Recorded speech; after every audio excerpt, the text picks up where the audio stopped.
Hello Factorio people, welcome back to the broadcast from Krastorio, episode 19, making strides towards our target of 5,400 science per minute. The last time we did a gigantic low density structure build, so this time I want to try and keep some of that momentum going, do some of the more, no less big, but slightly less big builds for things that we'll need in vast quantities, and some of the housekeeping things that come up. So if you want to do the old like, comment, subscribe, and we'll jump right into it, shall we?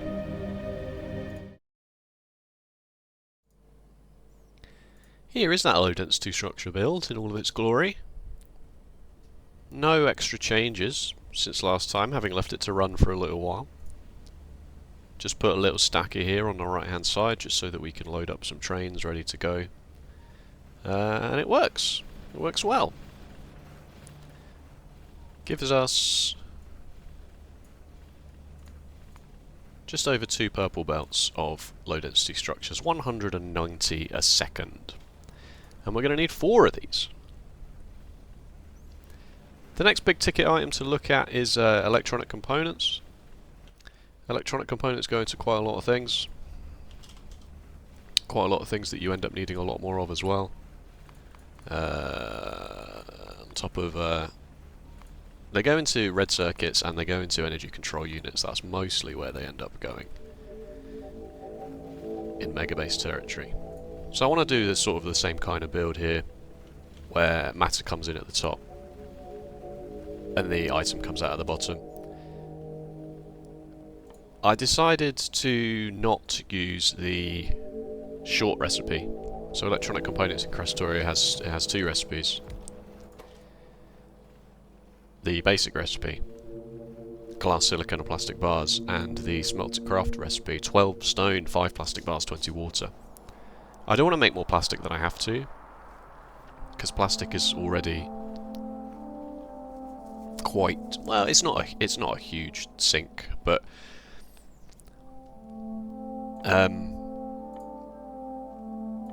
and also you don't get the stacking productivity bonus.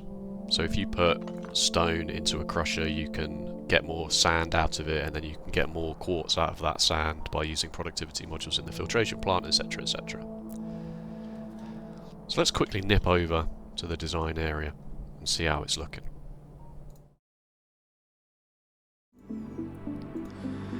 This is my start of the 10. What I do with these is I go from the bottom and I work my way back.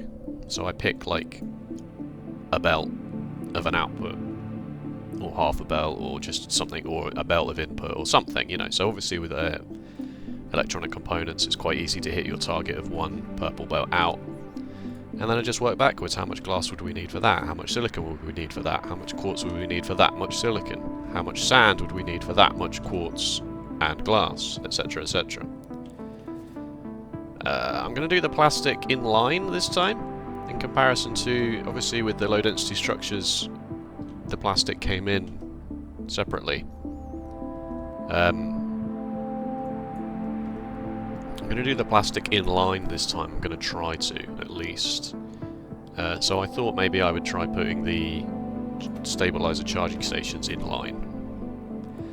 So then we only need matter for stone and plastic.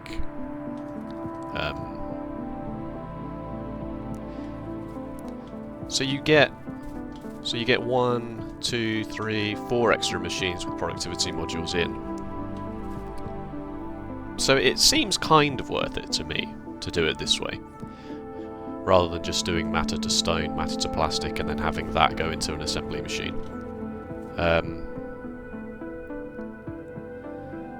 Because the assemblers are smaller as well, it's kind of hard to get them to line up properly. In an ideal world, you would just have your regular beacons only 1 tile away from the bigger machines on this side, so that then everything was the same size. The same width at least.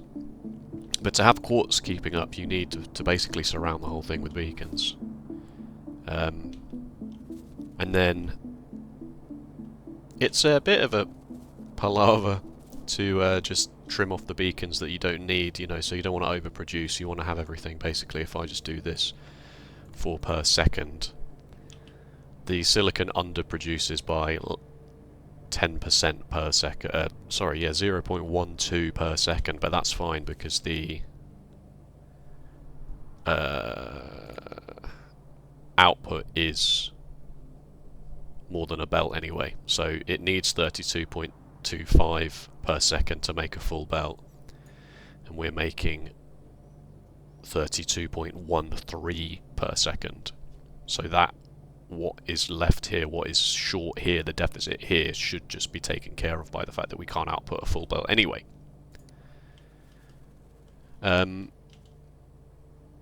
Okay, let me then show you how I end up testing these things.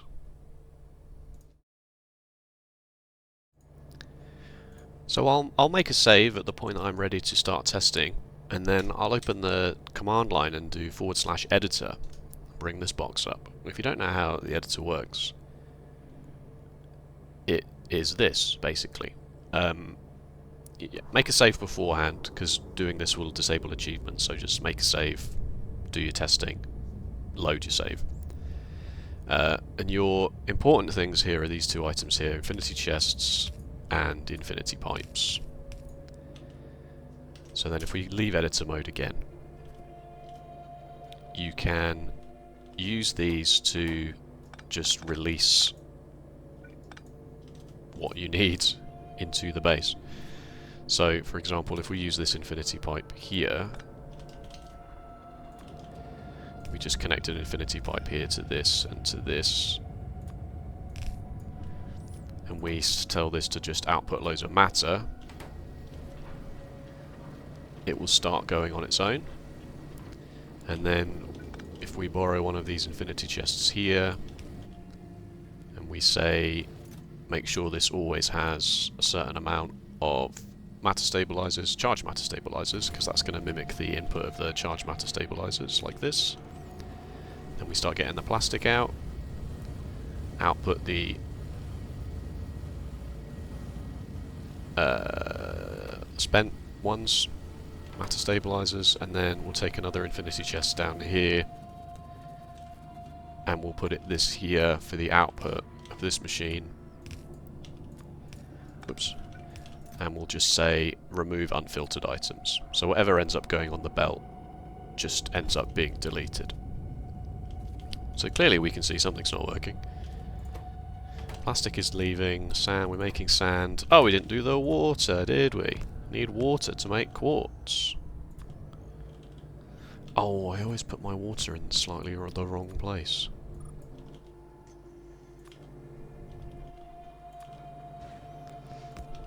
Could have just used an infinity pipe, I suppose. So that's working, silicon's working. So here we can see that I'm an idiot. I don't have a silicon output yet, I don't have a glass output yet. Oh no, yes I do, the glass output is there, but I don't get sand into the glass machine. So it's all gone horribly wrong, basically. I thought I was ready, I'm not ready.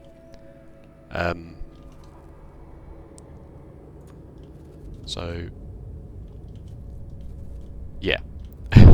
So let me make all the tweaks I need to make with the edit, thanks to using the editor mode for testing and throughput and stuff, and I'll show you how it ends up after all the testing.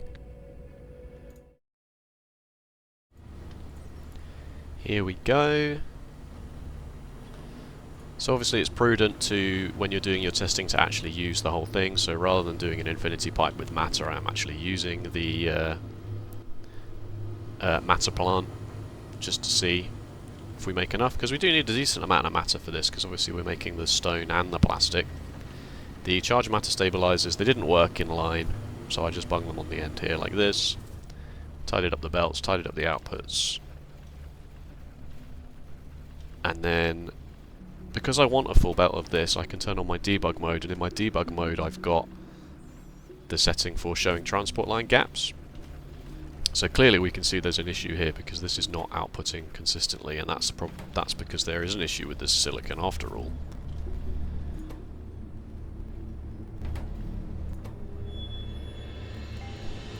this is not getting enough quartz. Because it's not getting enough sand. It's getting enough stone. I think it's probably because this beacon got deleted by mistake. I think it's really as simple as that. That seems to have fixed that almost immediately, so you can see on these two lines we're still getting the transport line gaps every now and then, but that beacon must have, when I was rearranging these belts to get the outputs in line the way I wanted.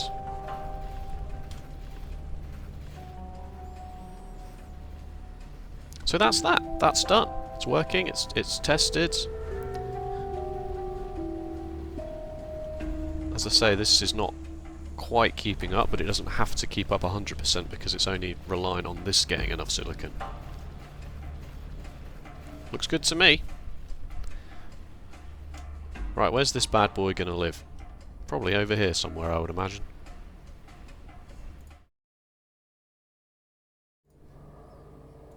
Okay, here it is. It's also sensible in my actual testing to do a small little buffer here for charge matter stabilizers as they come out. There's always a small chance that, for whatever reason, this output belt becomes full on its way into this, so then these can't charge anything because they're full. So then the same happens down here, and then eventually the same happens down here. So having 400, 300, 400 charge matter stabilizers in here in this box shouldn't matter, because it's obviously going to prioritize this input side from the splitter anyway. It's just that then you make sure that all of your chargers can always work 100% efficiently. So this has been running for a little bit, and then I realised I need to make a change to this loading system. There's been some debate about whether this is good or bad for updates per second, and it definitely is not great in my testing. But then my testing was 2,500 warehouses all talking to each other with loaders. But it does occur to me that in my testing... Are you finished? Yes. In my testing, superior long inserters, 2 of them stacked like this, these can move 40 items a second. Anyway. So this is not as efficient as it could be, obviously, because we're only unloading 8 purple belts, and you think, oh, 8 purple belts, that's quite a lot. But that pales in comparison to loading like this, which is how I always used to do it. How on earth did I get that so wrong? This is how I always used to do it. In my previous Krastorio content on the channel, there's a megabase, and the megabase I made before loaders even worked with trains. And then another megabase series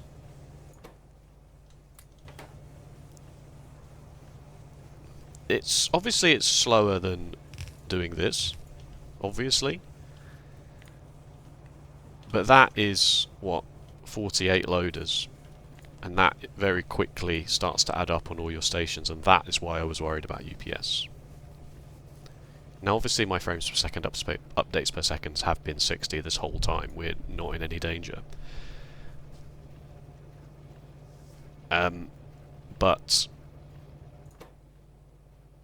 it seemed prudent to start making these changes now, rather than having to go through the whole lot and change them. So I'll make this change here, and on the low density structures as well. I'm just getting ready here. I've already deleted the loaders, just waiting for that to go. This doesn't need to be balanced on the output. The only thing that's limiting the input is a fluid. So fluids kind of just balance themselves anyway.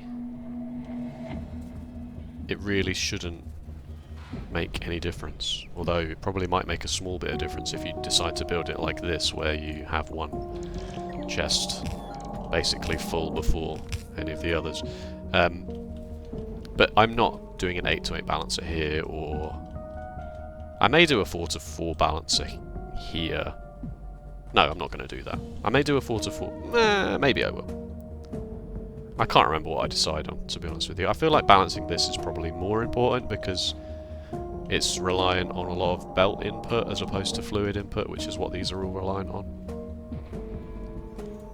So let's tidy that up, and we'll say that electronic components are sorted, and we can start doing some big tidy up operations in the base now, because this makes more electronic components than the rest of the base did. This makes more low density structures than the rest of the base did, so we can actually start thinking about tearing some stuff down.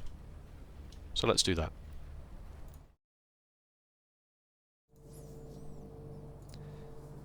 So the big takeaway from what we've done is a lot of our copper needs were going to low density structures, and a lot of our plastic needs were going to electronic components. So the 2 separate copper enriching plants that we had and the 3 separate copper smelting plants that we had, we don't need those anymore. We need one of each should suffice for the whole rest of the base put together. And the same with the plastic. We had one of the... Oh, hello, I'm in the forest. That was the wrong button. We had the big matter to plastic build, which I was mostly just using for testing. And we had another plastic build somewhere that was still using... that was still using petroleum that I kept alive. We don't need that anymore because the low density structure places have gone. I just deleted them. Which does mean there's a whole bunch of plastic and steel in the mall now, but whatever, we'll plough our way through that at some point. The base is currently working its way through the backlog of copper, so all I've done is I've just told these copper train stations to not bring me any more copper, and I'll just wait for the copper to go down to 0 in these places. Used the kill icon to remind myself which ones are going, which ones are staying. Yeah, so low density structures is gone. We'll just keep this one plastic because we do need the plastic for a few other things. Copper, just going to rely on this one here. This one is almost empty, 11,000. Electronic components obviously can go. So there were 2 different electronic component builds in the base. We don't need either of those anymore. So you, for example, you've gone. Just in the space, I have redone the pollution filters. I was starting to get a bit paranoid again. I didn't want to go through that whole rigmarole of the map thing, because I have expanded this big square to be exactly 12 by 12 radars, and it all lines up. There's no gaps, there's no overlaps. It all lines up. And I really just want to leave it at that now. I don't want to send the Spidertron out any more than this if I really don't have to. So I've actually gone back on my original plan. And I am going to put the pollution filters back down, and I am going to try and keep on top of it a bit. So, having found out an episode or 2 ago that the pollution filters they last twice as long and they work twice as hard, seems silly to not use them. So just in the empty space, just for a bit, I'm just doing a simple build, just put 4 in a chunk and have it hoover up some of the pollution, hopefully. Raw immosite is also another one that we can change. They don't last very long. You probably remember up here, this is 1.2 million expected resources, but we have already replaced the 2 or 3 of these. So all I'm going to do for that, all I've done for that is I've changed this one already. Rather than making the matter, I sort of was tricking myself into thinking that I was doing this not using matter by turning the immosite, the raw immosite, directly into matter and then turning that matter into the powder. Obviously that's silly when you can just bring the cubes in. Because these are not lasting very long. I know it says 17 hours up there, but because it keeps stop starting, the resource monitor's not giving this it doesn't seem to be an extremely true reflection. Each one of these is only lasting about 8 hours, it seems like. Maybe this one's a bit more. 1.2 million is kind of a lot, but... So this is another thing that can be changed for matter. The same with the rare metals one. There's no reason why this needs to be raw imersite, just bring in the cubes. But we'll change that at some point in the future. As I was moving around the base doing various things, I noticed that the T-junction signalling, and remember the last time we spoke about this, these were not even the correct signals. So it's remarkable that it lasted as long as it did. I noticed that the signalling using this method isn't perfect, because this middle block here actually, if you don't know, the way that the train signalling works is that a train won't enter another block that another train is in. If you've got even a single signal in your entire rail network, a train will not then pass through a signal where another train exists. Pass through a signal into a block where another train exists. And then the reason you use chain signals, which is probably why this thing worked for as long as it did, is because even with regular signals, the positions of them... Can I just delete this radar? That beeping is extremely annoying. So a train that exists here, going straight on, passes through this yellow block here, right through the middle. So then because there is a train in this yellow block, this chain signal says you can't do anything unless you're going straight on. Oh, except this left-hand drive, so it would actually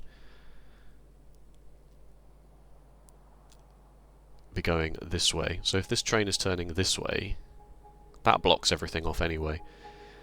But if a train is just going from here straight this way, or this way, or something. Basically, it's not perfect. Basically, I've confused myself greatly here in my own explanation of how this works. It's these blue ones, sorry. It's not the yellow ones. It's these blue ones. Because I want a train here should be able to turn left at the same time as a train here should be able to turn right. There's no reason why these two trains should conflict with each other's pathing. But they do, not because of the yellow one, sorry, because of the blue one. Because this dark blue block is all one section, because of how these overlap here and where the signals are, a train here turns these signals red, because this train thinks that to make this right-hand turn, it has to enter this block, or even to make a left-hand turn it has to enter this dark blue block. And as such, it's not a very good T-junction. A good T-junction would let this train go straight on at the same time as this train would turn left, at the same as this train would turn right. None of these trains conflict with each other, providing your signalling is correct. And it's not. Which is extremely frustrating for me as somebody who considers themselves to be fairly proficient at the game of Factorio.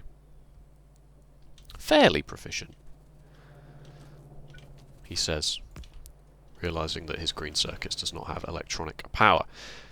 So here's the redesigned T-junction.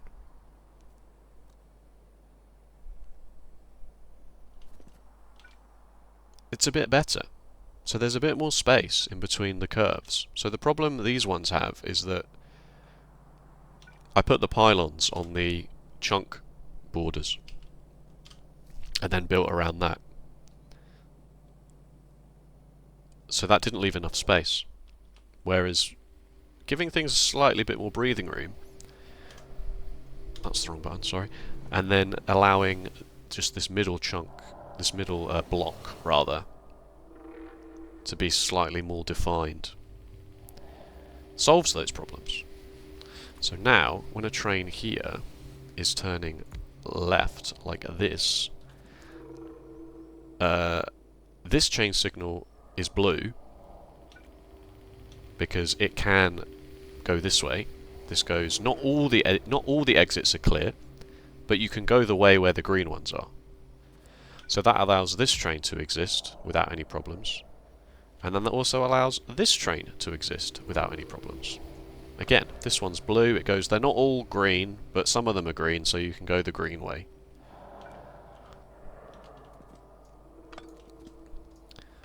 So the pylons have to go in a slightly different place.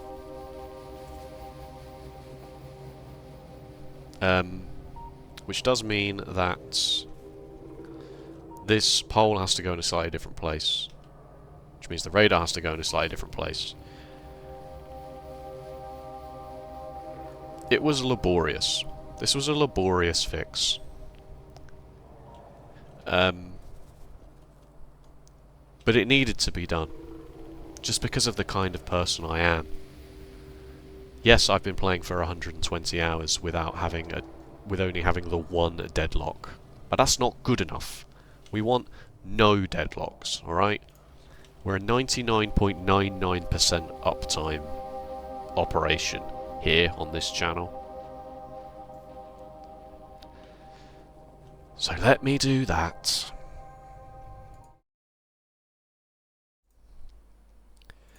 See? Look at the difference that made. That's sarcasm. Yeah, so they're all changed now. This had a huge knock-on effect on the base, obviously, because suddenly none of the trains could go where they needed to for a long time. This power pole here suddenly disconnected, so every build that had one pylon here connecting to this pylon here on the chunk border broke. So, you know, had to make sure that that was all working, and I still don't think they all are working. I'm pretty sure at one point after this save... Ah, maybe it is fixed, I don't know, can't remember. The custom alerts I built were a huge help in this. In the previous episode, you remember I put these global alerts in to say this station is empty. That was a huge help in troubleshooting which grid sections completely broke, which stations I didn't reconnect properly, which stations had issues. The biggest issue with this T-junction is that this curve needed to be one tile slightly further down. By having this curve come at this angle that it did, I think this was originally here like this. It was one tile further up. Here, possibly. So this didn't reconnect. So when I was doing my deconstruction, I was just deleting this section. I had to go this far. So I was deleting these corners, which was a pain. I was deleting these outputs, which was a pain. But we did it. I did it. I did it. I also set some more matter up. I changed this iron ore patch to just be the matter. Now that we don't need as much iron into the base, of course, a lot of the iron that we had before was going to steel for low density structures, so iron mining itself is less important. Fluid to matter fluid is extremely efficient. The ore, a belt of ore, you can have your matter plant going at crafting speed 8.75.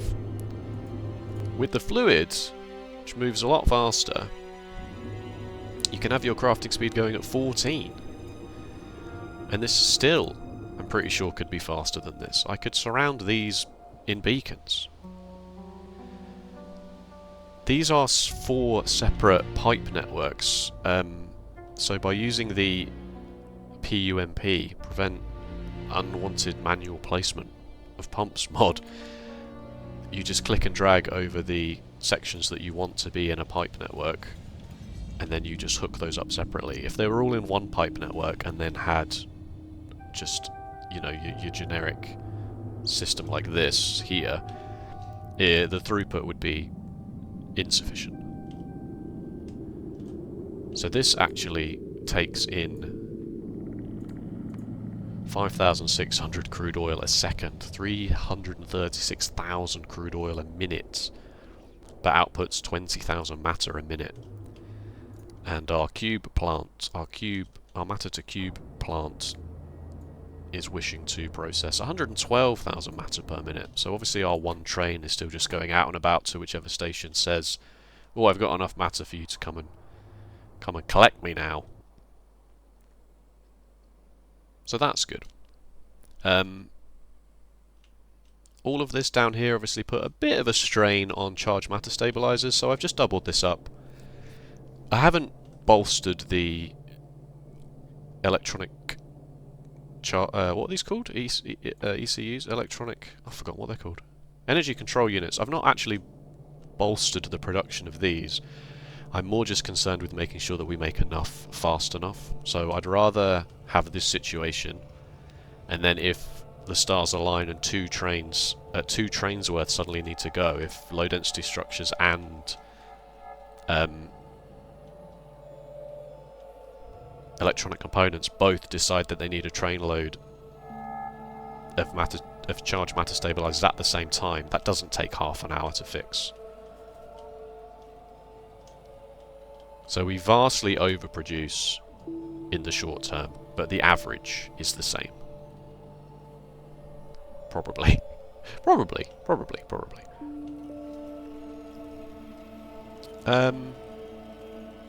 Yeah. Okay. So one last thing. The next big ticket item is green circuits. We currently produce just this many. 4 purple belts.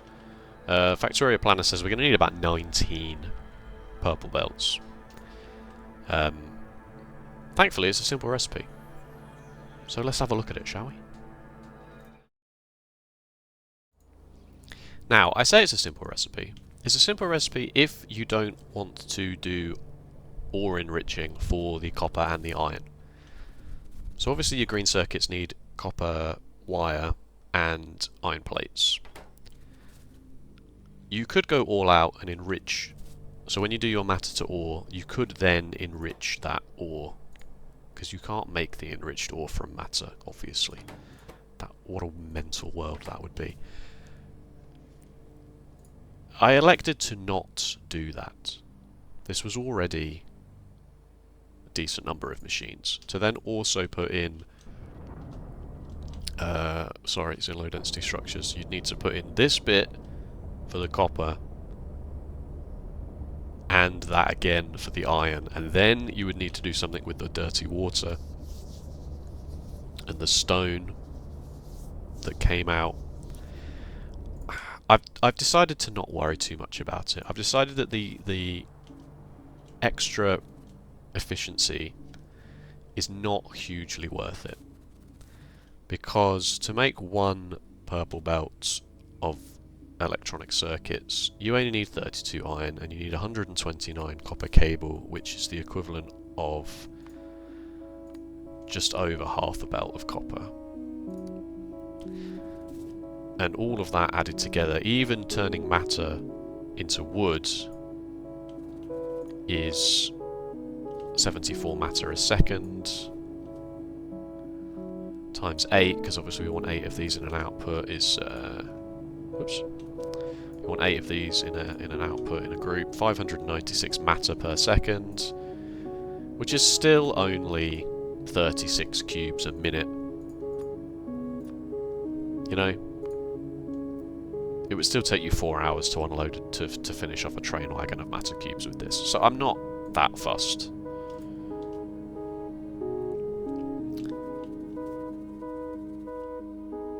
So again, let's quickly pop into the editor mode. Made a save. /editor. Give me...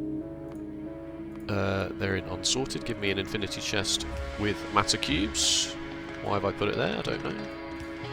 And then give me an infinity chest down here, so that I can get rid of what comes out the other end.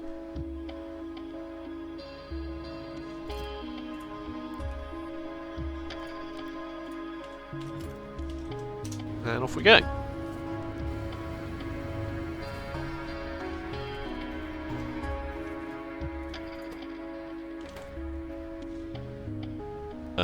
No wood or iron coming in, because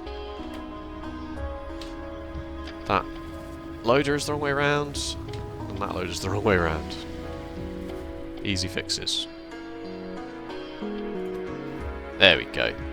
It's also prudent to just make this belt a bit longer so you can see what's going on. And then we'll turn on debug mode to make sure that there's no gaps in this transport belt so that we are in fact hitting our target of 1 purple belt. And it looks good to me.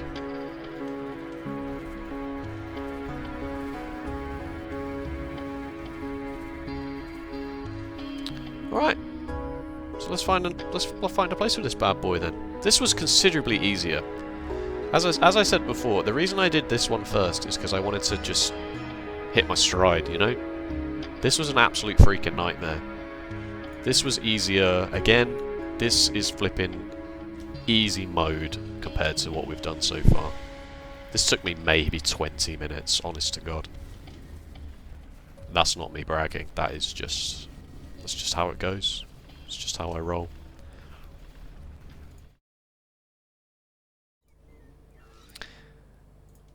So it's going to live here. It's going to live here. The base is going to become more disorganized. No, that's not really disorganized. Disorganized is not really a fair way of putting it. The grid sections are going to become less important as we just put down huge modules like this.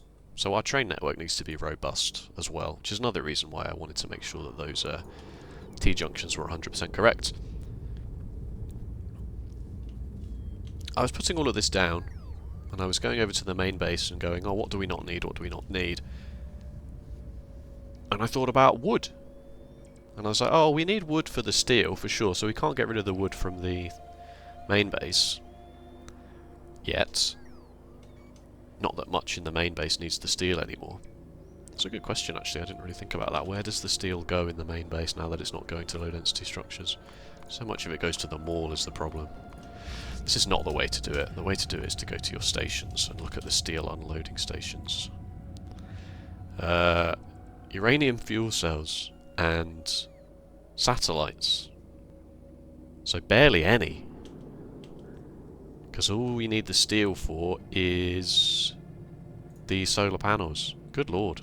Okay, well that's interesting. Anyway, so then when I was looking at my greenhouse build over here, I realised, oh wait, wood is just like free. Why on earth would you go through all of this trouble of turning matter into wood when you can turn the flipping air around you into wood? You can just manifest wood through the power of thought alone. So we'll make one quick change and we'll do that.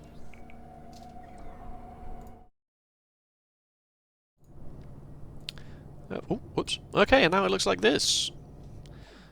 So you only need about 2.5 belts of wood to supply all of this. Just copy and pasted the simple fertilizer build that needs a vanishingly small amount of petroleum and nitric acid, so I don't have a problem with sending a train over here once every hour or so. Bring in the water from the lake, and then just balance those 4 belts of output into 8 belts for the wood, and there we go. Green circuits done. So much easier than the low density structures, so much easier. This also is another argument for why turning the enriching the ores is less important, because now I'm using even less matter than I was before, because wood is free. So trying to get efficiencies out of matter for this amount of copper and iron didn't seem hugely relevant to me. So we'll need 3 of these. I'm plopping down pollution filters where I can. They're ploughing along. They're actually ploughing along. They're limited at the moment just by how fast the pollution spreads into neighbouring chunks. I did some testing, and I put a lot of pollution filters into this section, and it wasn't actually going any faster, because you're limited by how fast the pollution diffusers. So these hit 0 quite quickly. Not quickly, you know, like if we look at a section where I've only just put the pollution filters down, the pollution numbers were huge. 1,000, that's nothing. This is quite new, I think. 1,500, no. They said about 7,000 at one point when I very first put them down. Why am I over by the immersite plates? I don't know. I'm pretty sure this is shrinking. Slowly, but I'm pretty sure it's shrinking. I will come up with a better plan for this eventually. But I've been throwing bites of iris capsules down. I threw a lot down over here because there were a lot of trees, and they're obviously very good at deleting trees, as we've seen. This big circle here is where I threw one, and this big circle here is where I threw one. So they're very good at deleting trees, so that's always good fun. Change crystals to matter cubes. Will do, me from the past. I will get me from the future on that right now. Okay, so green circuits, gone. Electronic components, gone. Low density structures continues to work amazingly, brilliantly, in fact. Destination full, 200,000 low density structures in here. Perfect. You love to see it. I'm very happy with how this is going. Okay, that's probably going to be it for an episode. You can see here that this immersite crystal patch is already saying 11 hours from the 17 hours it said not 6 hours ago, I can assure you. Thank you so much for watching. If you enjoyed, please let me know with a like or a comment, and if you want to see more Krastorio, be sure to subscribe. Other than that, thank you so much, and I'll see you next time. Bye bye.